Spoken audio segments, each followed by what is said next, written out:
ప్రాంతాల్లో ఉన్న సహాబీలు, వాళ్ళు అక్కడ జుబా చేసి వాళ్ళు మదీనాకి తీసుకొచ్చి మదీనాలో అమ్మేవాళ్ళు. అక్కడ నుండి వీళ్ళు కొనుక్కునేవాళ్ళు. ఆయన ఏంటంటే వాళ్ళు అక్కడ జుబా చేశారా లేదా అని చెప్పేసి ఎప్పుడు కూడా ఆయన మైండ్లో ఇది ఉండేది.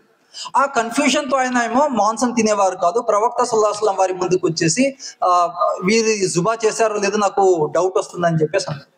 ప్రవక్త సల్లల్లాహు అలైహి వసల్లం వారు చాలా నచ్చ చెప్పారు, అది జుబా చేసింది ముస్లింలు, మన ముస్లిం సోదరులు దాన్ని జుబా చేశారు, ఇస్లామీయ దీని ప్రకారంగా జుబా చేశారు అని చెప్పేసి అంటే, అయినప్పటికీ ఆయనకి సాటిస్ఫాక్షన్ లేదు.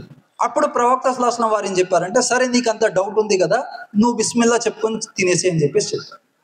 ఇక్కడ ఎవరో జుబా చేస్తే, ఎవరో నాన్ ముస్లిం జుబా చేస్తే దాన్ని తీసుకొని నువ్వు బిస్మిల్లా చేసుకొని తినేసి అని చెప్పేసి ప్రవక్త సల్లల్లాహు అలైహి వసల్లం వారు చెప్పలేదు. కాంటెక్స్ట్ ఏంటి? ఒక సహాబీకి ఎప్పుడు డౌట్ ఉండేది, వారు జుబా చేశారా లేదా, వారు అక్కడ వాళ్ళు పల్లె వాళ్ళు చదువుకొని వాళ్ళకి ఇస్లాం గురించి పూర్తి అవగాహన లేదు, వారు సరిగ్గా జుబా చేశారా లేదా అని చెప్పేసి ఎల్లప్పుడూ డౌట్ వచ్చేది.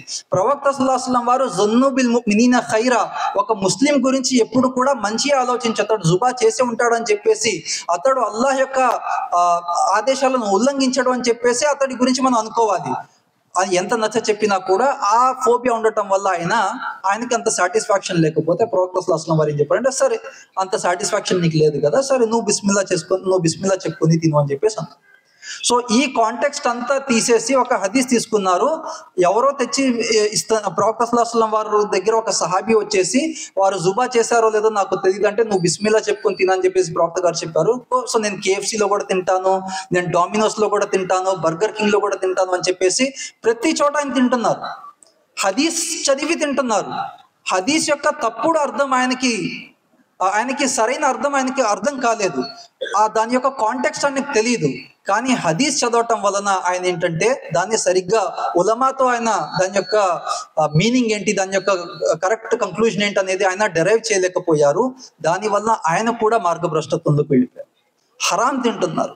సోదరులారా, నేను ఎక్కువ మీ సమయాన్ని తీసుకోను. ఈ 3 కేటగిరీస్ ఏవైతే నేను చెప్తున్నానో సోదరులారా, మన పిల్లలు ఎవరైతే లిటరేట్ గా మనం కన్సిడర్ చేస్తున్నామో, ఆ లిటరసీ రేట్ లో చాలా నైపుణ్యం పొందిన మన పిల్లలు, ఇంజనీర్స్ ఉన్నారు, డాక్టర్స్ ఉన్నారు, వీళ్ళకి మనం సరిగ్గా ధార్మిక జ్ఞానం ఇవ్వకపోవటం వల్ల ఈరోజు వారు ఇలాంటి మార్గభ్రష్టత్వంలోకి పడుతున్నారు.